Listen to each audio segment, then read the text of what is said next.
আসসালামু আলাইকুম বন্ধুরা, তোমরা কেমন আছো? আশা করি তোমরা খুব ভালো আছো। হাসিনার জীবনধারা চ্যানেলে তোমাদের সকলকে স্বাগত ও শুভেচ্ছা জানাই। আজকে তোমাদের সামনে সমরেশ মজুমদারের একটি গল্প পড়ে শোনাবো।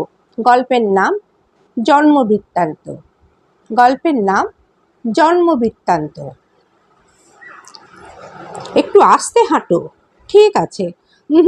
ঠিক নেই, অত জোরে হাঁটা এই সময় ঠিক নয়। বরং চলো ওই বেঞ্চটায় বসি। না, ওখানে কে একজন বসে আছে। থাকুক, তাতে আমাদের কি এসে গেল। আজ অনেক হাঁটা হয়েছে।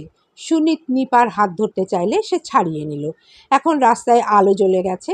শীতের আকাশটা ময়লাটে, চারধারে একটা ধোঁয়াটে ভাব।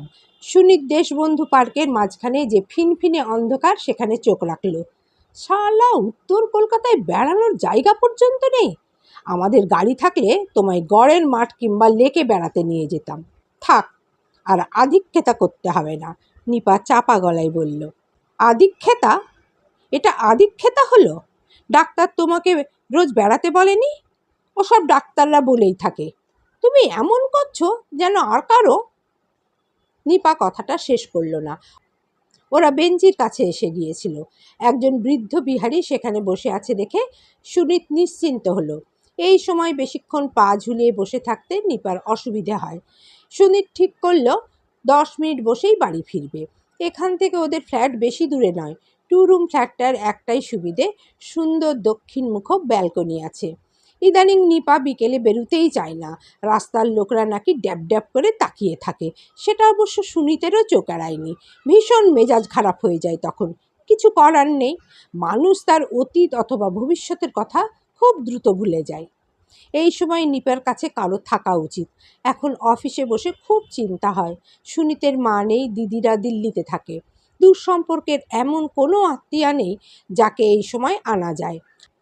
আর নিপা তো ওর বাপের বাড়িতে যাবেই না।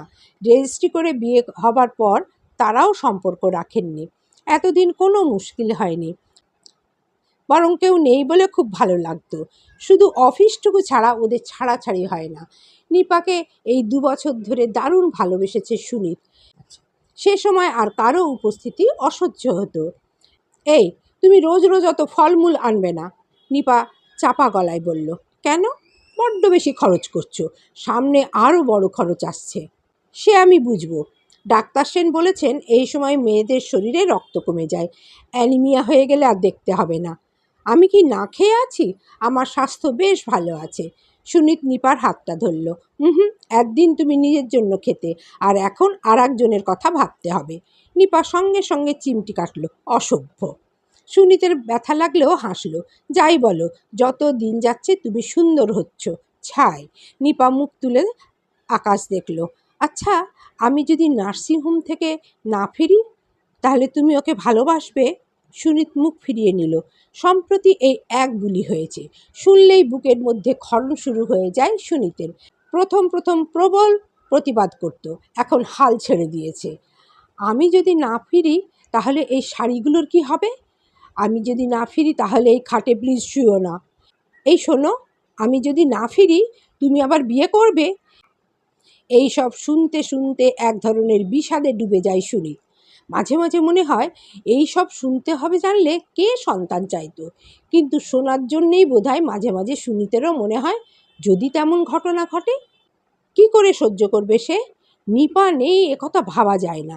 কাগজপত্রে পড়েছে এখন শিশু মৃত্যুর হার খুব কম, এবং মায়েরা হাজারে একজন দুর্ঘটনায় পড়ে। সেই একজন যদি নিপা হয়। সুনিত উঠল। চলো। অদ্ভুত সুন্দর হাসলো নিপা। রাগ করলে? না, কথাটা শুনতে আমার খুব ভালো লাগলো। তোমরা ছেলেরা সব পারো। আমার মেসোমশাই মাসিমা মারা যাওয়ার 6 মাসের মধ্যে আবার বিয়ে করেছিলেন। ছোট বাচ্চা থাকলে তাকে দেখাশোনার দোহাই দেয় সবাই। সে যে করে সে করে, আমাকে দলে ফেলছো কেন? নিপা উঠল। তারপর খুব ধীরে ধীরে হাঁটতে হাঁটতে বলল, না গো, তোমাকে ছেড়ে থাকার কথা ভাবতেই পারি না, কিন্তু ভয় হচ্ছে খুব। কেন? কদিন আগে যেন মনে হলো কিছু নড়ছে। কোথায়? আহ, কোথায় আছে জানো না?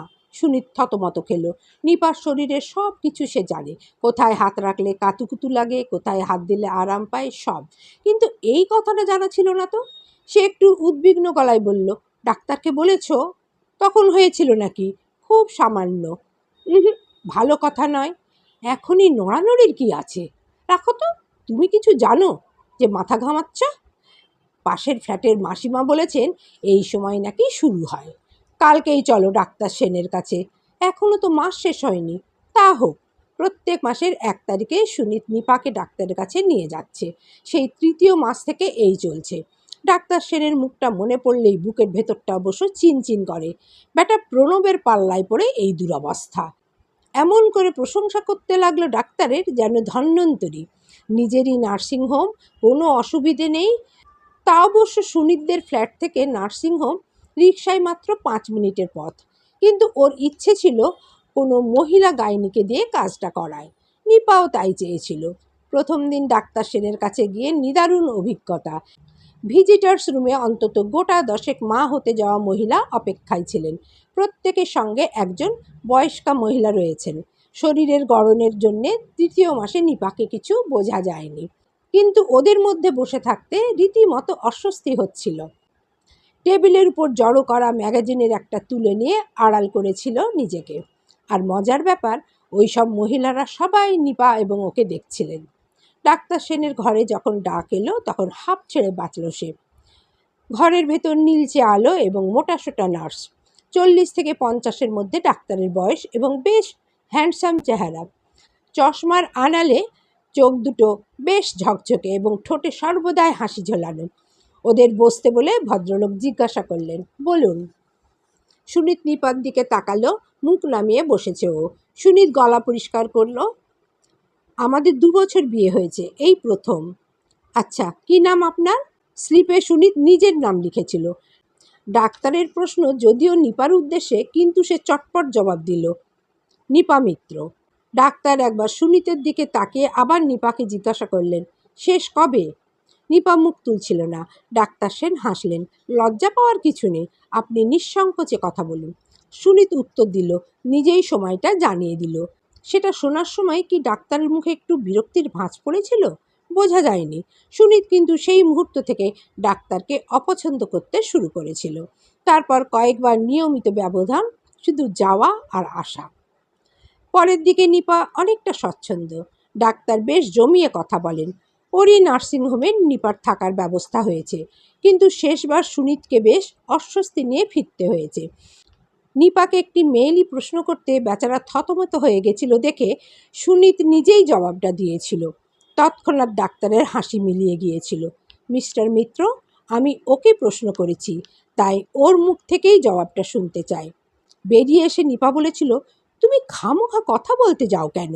পাহ, তুমি উত্তর দিচ্ছ না আর আমি জানি তাই? জানলেই বলতে হবে। শোভন অশোভন বলে কিছু নেই। নিপার কথাটা শুনে ডাক্তারের উপর তার মেজাজ আরও খারাপ হয়ে গেল। নিপার মনের সমস্ত আনাচ কানাচ, শরীরের সব রকম রিয়াকশন সে যতটা জানে, নিপা ততটা জানে কিনা সন্দেহ। অতএব সে কথা বললে দোষ কি? যেহেতু নিপা সুন্দরী, তাই ওর সঙ্গে কথা বলার মতলব লোকটার। এই জন্যেই সর্বপ্রথম ওর লেডি ডাক্তারের কথা মনে এসেছিল, ওটা প্রণবের জন্য। অন্য সময় হলে কি করতে ঠিক নেই, কিন্তু এখন অপমানটা হজম করতে হলো। নিপা এর মধ্যে কোনো অন্যায় দেখতে পাচ্ছে না, সেটাই আশ্চর্যের কথা। রাত্রে খাওয়া দাওয়া চুকে গেলে সুনীত ঘরে ঢুকলো। ইদানিং রাত্রে রান্নার ঝামেলা কমিয়ে দিয়েছে ওরা। শুধু রুটিটা করে নেয় নিপা, কিন্তু বাকি কাজ সব সুনীত করে। অনেক কষ্টে নিপাকে এটা মানতে বাধ্য করেছে সে।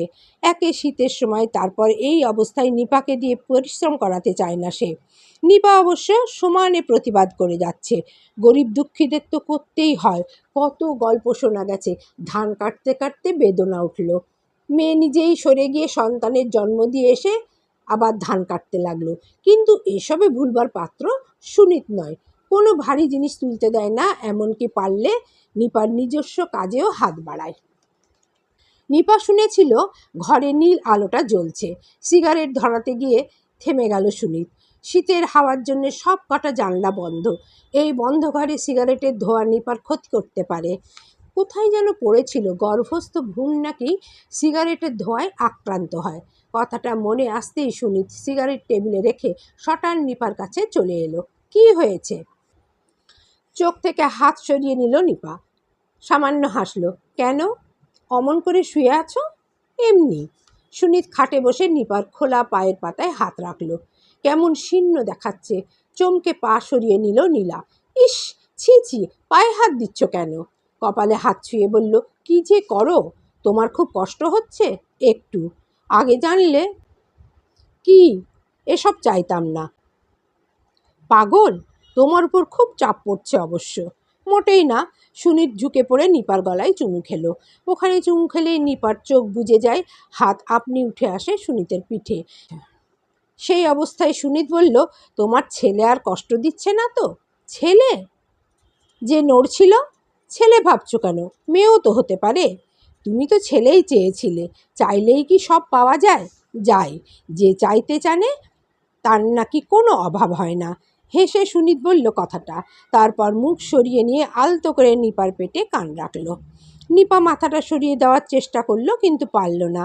তারপর হাল ছেড়ে দিল। শোয়ার সময় নিপা একটু আলগা হয়ে শোয়। আচ্ছা, শরীর বড় হওয়ার পর আর আঁটো সাঁটো হয়ে থাকতে পারে না। সুনীত সেই মসৃণ পেটের উপর কান রাখল। না, কোনো তৃতীয় সত্তার উপস্থিতি টের পাচ্ছে না। বেশ কিছুক্ষণ প্রতীক্ষার পর সে হতাশ গলায় বলল, কই, কিছু নড়ছে না তো। নিপা হাসল। তুমি আড়ি পেতেছ জেনে চুপ করে গেছে। তোমারই ছেলে তো। রিকশার রাস্তা, কিন্তু ট্যাক্সি নিল সুনীত। এখন সামান্য ঝাঁকুনি মোটেই সুখকর নয়। নিপাকে দেখে ড্রাইভার আপত্তি করতে গিয়েও থেমে গেল। এটা বুঝতে পারল ওরা। মার দেওয়া সুতির শাড়ি পরেছে নিপা, এতে নাকি আব্রুটা অনেক বাড়ে। ট্যাক্সিতে বসেই নিপা চোখ বন্ধ করে ঠোঁট চাপল। কি হলো? সুনীত ওর হাত চেপে ধরতেই নিপা হাসবার চেষ্টা করলো। কিছু না। তারপর একটু বাদেই সহজ হলো। সুনীতের ব্যাপারটা ভালো লাগছিল না। আজ অফিসে গিয়ে প্রণবকে ঘটনাটা বলেছে। প্রণব হেসেছিল। এইরকম তো হবেই, পেটের ভেতর বাচ্চা হাত পা ছুড়বে না? তবে তোমার স্ত্রীর ক্ষেত্রে যেন একটু আর্লি হচ্ছে। তাই বা হবে কেন? কোনো অস্বাভাবিক কিছু ঘটছে না তো? এই চিন্তাটা ক্রমশ সুনীতের মাথায় পাক খেতে লাগলো। ভিজিটার্স রুম দেখে আজও মেজাজ খিঁচড়ে গেল। এত লোকের একসঙ্গে বাচ্চা হয়? প্রণবের কাছে শুনেছে সভ্য মানুষরা নাকি শীতকালেই সন্তান জন্ম দিতে পছন্দ করে আজকাল। তাই এখন নিপা এখানে অনেক স্বচ্ছন্দ। কয়েকবার এসে অভ্যস্ত হয়ে গেছে। নতুন কোনো মেয়ে এলে সেই হাসি চোখে তাকায়। ডাক এলো 8টা নাগাদ। ডাক্তার সেন টেলিফোনে কথা বলছিলেন। ওদের ইঙ্গিতে বসতে বলে কথা শেষ করলেন। তারপর সেই মিষ্টি হাসি ঠোঁটে ঝুলিয়ে জিজ্ঞাসা করলেন, কি ব্যাপার, আপনাদের কি আজকে আসার কথা ছিল? সুনীত বলল, না, কিন্তু একটা প্রবলেম হওয়াতে। প্রবলেম? কি হয়েছে আপনার? ডাক্তারের কপালে ভাঁজ পড়ল। নিপা সুনীতের দিকে তাকালো। কিভাবে কথাটা বলবে বুঝে উঠতে পারছিল না বোধ হয়। সুনীত বলল, পেইন ফিল করে, ভেতরে বোধ হয় নড়ছে। ডাক্তার সেন কিছুক্ষণ সুনীতের দিকে তাকিয়ে হেসে ফেললেন। তারপর নিপাকে বললেন, হচ্ছে আপনার কষ্ট, আর আমি ওর মুখে শুনছি। সেই চালু কথাটা যেন না শুনি। আপনার পেন উঠলে উনি আপনাকে জানিয়ে দেবেন। ভেতরে আসুন। ডাক্তারের চেয়ারের পেছনে আর একটা ঘরের দরজা। নিপাকে ইশারা করে তিনি ভেতরে চলে গেলেন। নার্সটি এবার ডাক্তারের অনুসরণ করল। নিপা ইতস্তত করছে দেখে নার্স বলল, কি হলো, চলে আসুন। নিপা উঠে দাঁড়াতে সুনীত উঠল। ভেতরে নিপার কি দরকার তা ওর বোধগম্য হচ্ছিল না। নিপার সঙ্গে দরজা পর্যন্ত যেতেই নার্স বলে উঠল, আরে আপনি আসছেন কোথায়? যান, চেয়ারে বসে থাকুন। সুনীত দেখল ডাক্তার একটা পাতলা গ্লাভস পরছেন। ঘরের ভেতর ছোট্ট কিন্তু উঁচু খাট এবং জোরালো আলো রয়েছে। কথা বলতে গিয়েও সে ফিরে আসলো। নিপাকে ওই ঘরে একা ছেড়ে আসতে ওর খুব অস্বস্তি হচ্ছিল। সে চেয়ারে বসতেই নার্স ঘরের পর্দা টেনে দিল। সুনীত প্যাকেট থেকে একটা সিগারেট বের করে ধরালো। এই রকম ব্যবহার সে মোটেই আশা করেনি। স্বামী হিসেবে স্ত্রীর সঙ্গে থাকার তার সব সময় অধিকার আছে। কয়েকটা টান দেবার পর আচমকা নড়ে উঠল সুনীত। কানের পর্দায় এখনও নিপার তীক্ষ্ণ চিৎকারটা আছাড় খাচ্ছে। তড়াক করে সে উঠে দাঁড়ালো। কিছু একটা হয়েছে নিপার। সে কি ওই ঘরে যাবে? একটু দ্বিধা করে সে কান পাতল। না, আর কোনো শব্দ হচ্ছে না। কয়েক মুহূর্ত বাদে বাদেই পর্দাটা সরিয়ে নিপা বেরিয়ে এলো। মুখে রক্ত জমেছে, চোখ নিচের দিকে ফেরানো, হাঁটছে খুব কষ্টে, আড়ষ্ট পায়ে। সুনীত দ্রুত এগিয়ে গিয়ে ওর হাত ধরল। নিপার হাত ঠান্ডা। খুব নার্ভাস হয়ে পড়লে ওর এমনটা হয়। সুনীত জিজ্ঞাসা করল, কি হয়েছে? নিপা মাথা নাড়ল, কিছু হয়নি। কিন্তু তুমি চিৎকার করলে কেন? চুপ করো, নিপার গলায় ধমক না অনুরোধ।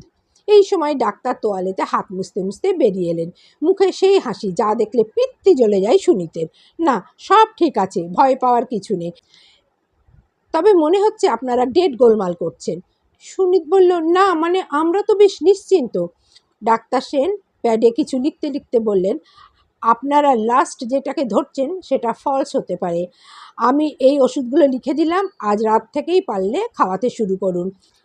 প্রেসক্রিপশনটা হাতে নিয়ে সামান্য দেখে সুনীত একটু নার্ভাস গলায় জিজ্ঞাসা করলো, কি হয়েছে ওর? কিছুই হয়নি, রক্ত দরকার শরীরের।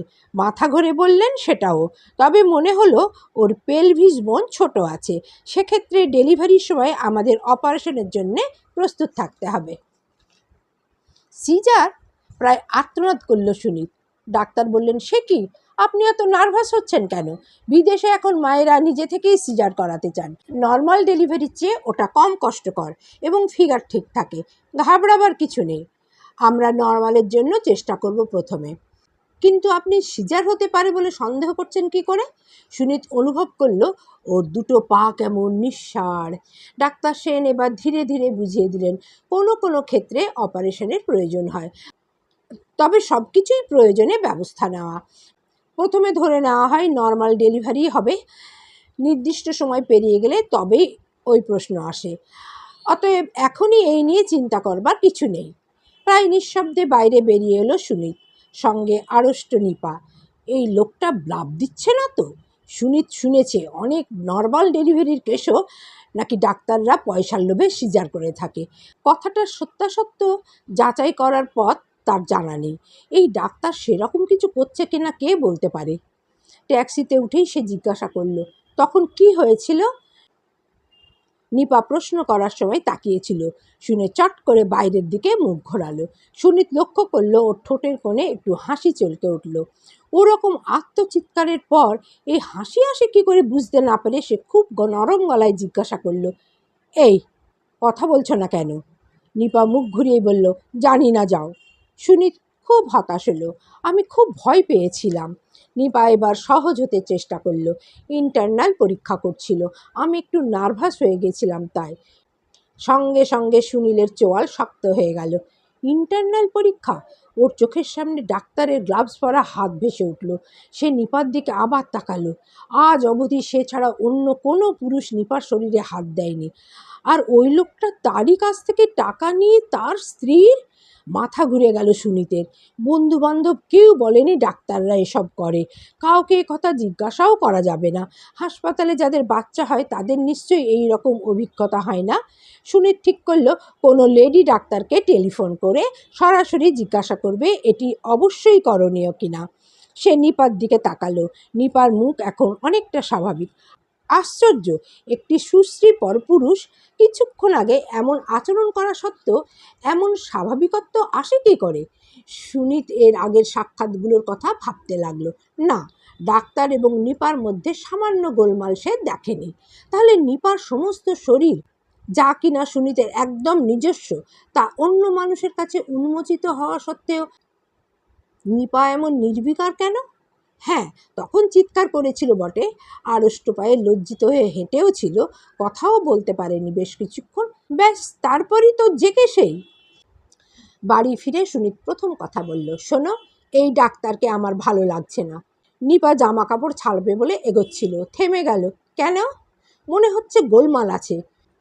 তুমি পাশের ফ্ল্যাটের মাসিমাকে জিজ্ঞাসা করো তো এই সময় ইন্টারনাল এক্সামিনেশন করে কি না। সুনীত চেয়ারে বসে ব্যালকনির দিকে মুখ করে কথাটা বলল। নিপা হেসে বলল, কি পাগলের মতো যাতা বকছো? সুনীত কঠিন গলায় বলল, তুমি এতে খুশি হতে পারো, কিন্তু আমার কষ্ট হচ্ছে। কি বললে? নিপার গলা তীক্ষ্ণ হলো।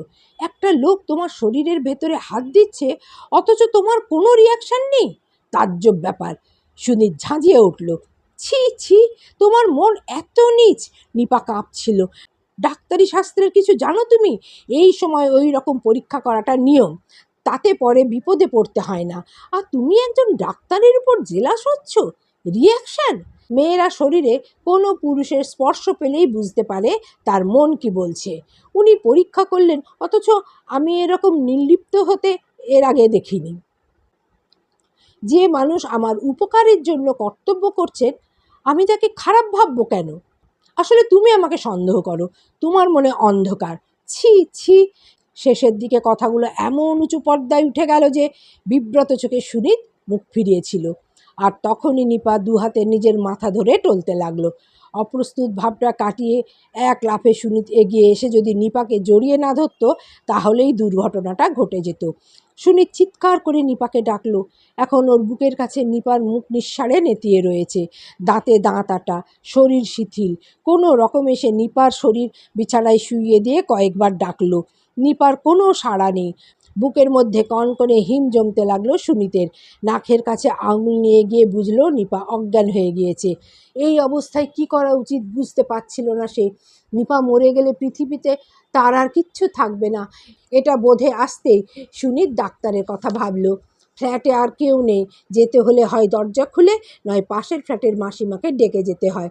এক ধরনের নার্ভাসনেস যা ওকে এতক্ষণ আচ্ছন্ন করে রেখেছিল তা কাটিয়ে ওঠার মুহূর্তে নিপার শরীর নড়ে উঠল এবং তার চোখের পাতা উন্মুখ হতেই সুনীতের মনে হলো এর চেয়ে ভালো সময় ওর জীবনে আর কখনো আসেনি। সে দ্রুত নিপার পাশে এসে বলল, কেমন লাগছে এখন? নিপা কোনো জবাব না দিয়ে উঠে বসতে যেতেই সুনীত বাধা দিল। উঠতে হবে না, চুপচাপ শুয়ে থাকো, আমি ডাক্তারের কাছ থেকে আসছি। খুব দুর্বল গলায় নিপা বলল, না, ডাক্তার ডাকতে হবে না, ঠিক আছি। সুনীত একবার সন্দেহের চোখে তাকালো। নিপার মুখের ফ্যাকাশে ভাবটা ক্রমশ সহজ হচ্ছে, কিন্তু তাকে মান্য করেছে, ওঠার চেষ্টা করেনি, তেমনি নেতিয়ে শুয়ে আছে, মুখ একপাশে ফেরানো। সুনীত চটপট রান্নাঘরে চলে এলো, তারপর গ্যাস জ্বালিয়ে দুধ বসিয়ে দিল। মনে পড়ছে এই সময় ব্র্যান্ডি এবং দুধ খুব কাজে লাগে, বাড়িতে একটা ব্র্যান্ডি রাখতে হবে। এখন ওর নার্ভ সহজ হয়ে এসেছে। ঠান্ডা মাথায় সে ব্যাপারটা ভাবলো। মনে হচ্ছে নিপার আর কোনো ক্ষতি হবে না, তবে ঘটনাটা ডাক্তারকে জানানো দরকার। ডাক্তারের কথা মনে হতেই সেনের মুখটা ভাসল। নিপা তার, সেখানে আর কোনো পুরুষের মাতব্বরি সে সহ্য করতে পারবে না। ডাক্তার বলেই 7 খুন মাপ হবে, এ কেমন কথা? লোকটা বলছে নিপার পেলভিস বোন ছোট। কই, সে তো কোনোদিন অস্বাভাবিকত্ব টের পায়নি। এ ব্যাপারে নিঃসন্দেহ হতে এক্স রে করতে বললেই চলতো, হাত দেওয়ার কি আছে? সুনীত মাথা নাড়ল। লোকটা স্বামীর কাছ থেকে টাকা নিয়ে তাদের অধিকার কেড়ে নিচ্ছে। অন্য কোনো লেডি ডাক্তারকে দিয়ে পরীক্ষা করিয়ে ব্যাপারটা ভাঁওতা বলে প্রমাণ করিয়ে একটা কেস ঠুকে দিলে কেমন হয়? মুশকিল হলো এই সময় ডাক্তার চেঞ্জ করিয়ে সমস্যা বাড়বে কি না বোঝা যাচ্ছে না। তবে হ্যাঁ, সে একটা অন্যায় করেছে। নিপার এ ব্যাপারে কোনো দোষ ছিল না। সে রাগের মাথায় ফট করে ওই কথা বলে ফেলেছে। নিপা তাকে প্রচণ্ড ভালোবাসে, কিন্তু সুনীতের মতো নয়। এ কথাটা কেমন করে বোঝানো যায়? এটা খেয়ে নাও। সুনীত ডাকতেই নিপা মুখ ফেরালো, আর তক্ষুনি সুনীতের মনে হলো ওর কোল যে কেউ খামচে ধরেছে। নিপার 2 চোখের কোল জলে ভরে আছে। এত ব্যথা একসঙ্গে ওই 2 চোখের কোলে জমা হতে পারে সুনীত জানত না। কাপ পাশের টেবিলে রেখে সুনীত 2 হাতে নিপাকে জড়িয়ে ধরল। নিপা শক্ত শরীরে কাট কাট গলায় বলল, তুমি আমাকে সন্দেহ করো? না, মোটেই না। ক্ষমা করো, আমি রাগের মাথায় বলে ফেলেছি। ডুকরে উঠল সুনীত। সে যেন বলতে চাইছিল এই মুহূর্তে যে কোনো শাস্তি তার অপরাধের জন্যে নিতে রাজি আছে। তাহলে ওই কথা বললে কেন? আমি ছাড়া তোমাকে কেউ জানুক আমি সইতে পারি না। তুমি আমার সব জানো? নিপার গলার স্বর এখন একদম অচেনা। জানি। পাগল, কেউ কারো সব জানতে পারে? নিপা হাসল। ওসব তত্ত্বের কথা। আমি তোমার সব জানি, আর যদি কিছু অজানা থাকে তাহলে সেটা আমি আগে জানতে চাই। সুনীত নিপার গলায় ঠোঁট রাখল। আশ্চর্য, আজ নিপার কোনো প্রতিক্রিয়া হলো না। স্থির, তেমনি নিশ্চল হয়ে পড়ে আছে। সুনীত পাগলের মতো ঠোঁট, গলা, কপাল, বুকে চুমু দিতে লাগলো, যেন প্রতিটি চুম্বন দিয়ে সে নিপাকে সহজ করতে চায়। নিপা শেষ পর্যন্ত হাসল। চিন্তা নেই, আমি এত সহজে মরছি না। সুনীত থেমে গেল। ওর খুব অসহায় লাগছিল নিজেকে। তারিখ পেরিয়ে গেল। সুনীত অফিস থেকে মাসখানেকের জন্য ছুটি নিয়েছে।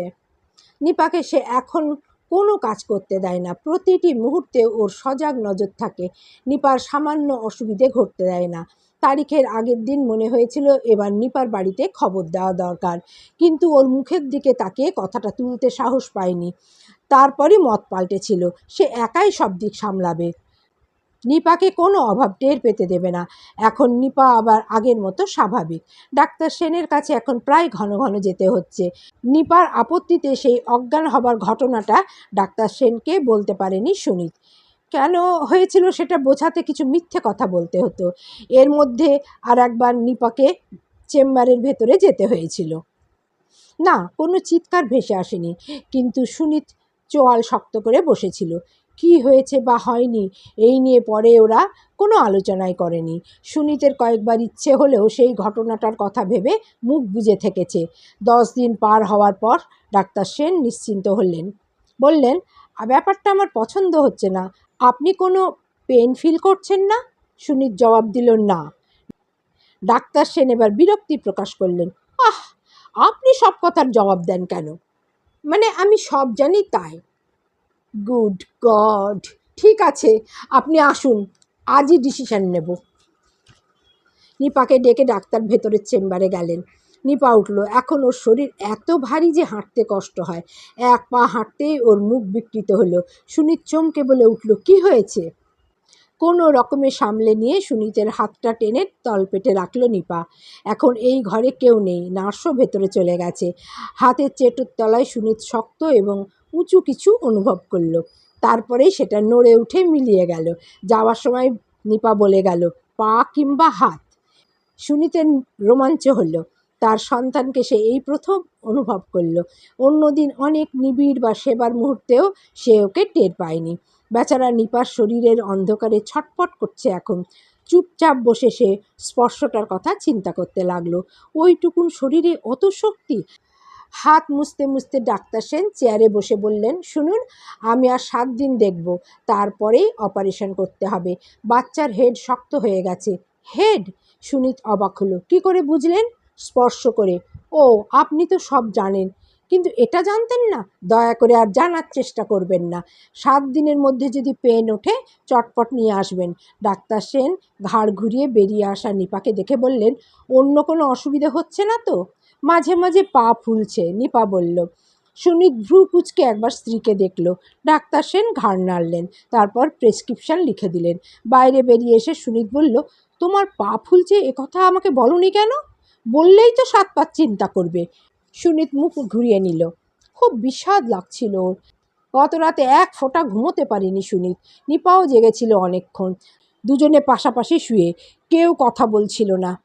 7টা দিন কেটে গেল, কোনো লক্ষণ নেই তার আসার।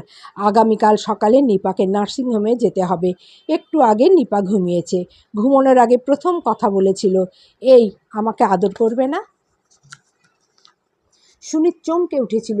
তারপর আলতো করে নিপার কাঁধ ও পিঠে হাত রেখেছিল। নিপা বলল, হুম, আরও জোরে জড়িয়ে ধরো। সুনীত একটু দুর্বল গলায় জানালো, তোমায় লাগবে। লাগুক, আর হয়তো তোমার পাশে শুতে পাবো না। তোমাকে আমি অনেক কষ্ট দিয়েছি না? আমি না ফিরলে তুমি সব ভুলে যেও। শিশুর মতো কাঁদতে লাগলো নিপা। অন্য সময় হলে সুনীত কী করতো জানে না, কিন্তু এখন ও হঠাৎ সতর্ক হয়ে উঠল। চাপা গলায় বলল, এই, কাঁদছ কেন বোকা মেয়ে? এই অপারেশন জলের মতো সোজা, কেউ মরে না। এই সময় কাঁদলে ওর ক্ষতি হবে। অনেকক্ষণ বাদে নিপার কাঁপুনি কমলো এবং তারপর একটু একটু করে ঘুমে আচ্ছন্ন হলো। কিন্তু সুনীতের আর ঘুম আসছিল না। ঘরে পাতলা আলো জ্বলছে। নিপার মুখের দিকে সে এক দৃষ্টে তাকিয়ে রইল অনেকক্ষণ। না, তার আগে নিপা কখনোই যেতে পারে না। এই মেয়ে তার আর এক অস্তিত্ব। তার মনে কোনো কষ্ট হলে নিপা ঠিক বুঝতে পারে। নিপার সামান্য অভিমান চাপা থাকলেও সে টের পায়। এই নিপাকে হারাবার কোনো প্রশ্ন ওঠে না। কিন্তু এর পেটে যে 10 মাস ধরে তিল তিল করে বড় হয়েছে, সে যে অস্থির হয়ে উঠছে, অথচ বেরুবার পথ না পেয়ে বেচারা। ডাক্তার সেন বলছেন, ওর মাথা শক্ত হয়ে গেছে। তার এবং নিপার রক্তে গড়া সৃষ্টির কোনো তথ্য সে জানে না। পুরো ব্যাপারটাই যে ডাক্তারের ভাঁওতা এখন আর বলা যাচ্ছে না। লোকটার হাতে এমন নিঃস্বার্থে সমর্পিত হওয়া তার ভালো লাগছিল না। শেষ রাতটুকু সে খুব একা হয়ে যেতে লাগলো। বিকেলে নিপাকে নার্সিংহোমে নিয়ে গেল সুনীত। বাইরে থেকে কোনো খুঁত পেত না সুমিত। সুন্দর বিছানা, আজ খুব যত্ন করছে ওরা নিপাকে। মাঝখানে ঘণ্টাখানেকের জন্য বাইরে গিয়েছিল সুনীত কিছু জিনিসপত্র আনতে। ফিরে এসে দেখলো নিপা মুখ ঢেকে শুয়ে আছে। সুনীত জিজ্ঞাসা করলো, কি হয়েছে? নিপা লজ্জা লজ্জা চোখে তাকালো। যাচ্ছে তাই, নার্সটা খুব অসভ্য। কেন, কি করেছে? সুনীত বুঝতে পারছিল না। তোমার শুনে কাজ নেই। আমাকে পরিষ্কার করতে এসে বলল, দেখুন এটা কি ন্যায় বিচার হলো? তেনারা ফুর্তি করবেন আর আমাদের এই কষ্ট সহ্য করতে হবে। তা ভাই, আপনার কর্তাটিকে বলবেন ছেলে হলে নাম রাখতে অভিমন্যু। সুনীত ঠোঁট কুঁচকালো। নার্সের এইসব কথা তার পছন্দ নয়। তবু বলল, কেন? সহজে এসেছিল, কিন্তু বেরুবার সামর্থ্য নেই বলে হাসল নিপা। সুনীতের কি হলো সে নিজেই জানে না। হঠাৎ হাঁটু গেড়ে বসে পড়ে নিপাকে জড়িয়ে ধরে ওর বুকে মুখ রেখে স্থির হয়ে রইল। নিপার হৃদস্পন্দন পাচ্ছে সে। আর একটু নিচে কান পাতলে আর একটি হৃদযন্ত্রের আওয়াজ শোনা যাবে। ওরা এখন তিনজন, অথচ পিতা এবং স্বামী হিসেবে সে কিছুই করতে পারছে না। পুতুলের মতো তাকে তাকিয়ে থাকতে হচ্ছে। সেই রাত্রে একা এই ফ্ল্যাটে, কিন্তু আশ্চর্যজনকভাবে সে ঘুমিয়ে পড়ল। বিয়ের পর প্রথম দুজনে এখানে এসেছিল। একটি রাত্রের জন্য কেউ কাউকে ছেড়ে থাকেনি। রাত্রে ফিরে সুনীতের অসহ্য লাগছিল, অথচ কখন যে ঘুম এলো জানে না। শুধু স্বপ্নটা তাকে ধড়মড় করে জাগিয়ে দিল। সুনীতের গলা শুকিয়ে কাঠ, দম বন্ধ হওয়ার জোগাড়। চোখের সামনে এখনো ছেলেটার মুখ দেখতে পাচ্ছে। বাবা, তুমি মাকে ভালোবাসতে? হ্যাঁ বাবা। আমাকে ভালোবাসো? হ্যাঁ বাবা। আমি যখন অন্ধকারে ছিলাম আমি খুব কষ্ট পাচ্ছিলাম। মা যখন আমার শরীরে নিয়ে খুব যন্ত্রণা পাচ্ছিল, তখন তুমি কি করছিলে? কিছু না বাবা। কেন? আমার ক্ষমতা ছিল না। অন্য কেউ কাজ করবে এবং তুমি ফলের জন্য অপেক্ষা করবে, তাই নিয়ম বাবা। তাহলে আমি তোমাকে বাবা বলবো কেন? তুমি কি করেছো? দয়া করো, দয়া করো। মুখ ভর্তি ঘাম, অথচ সারা শরীর ঠান্ডা।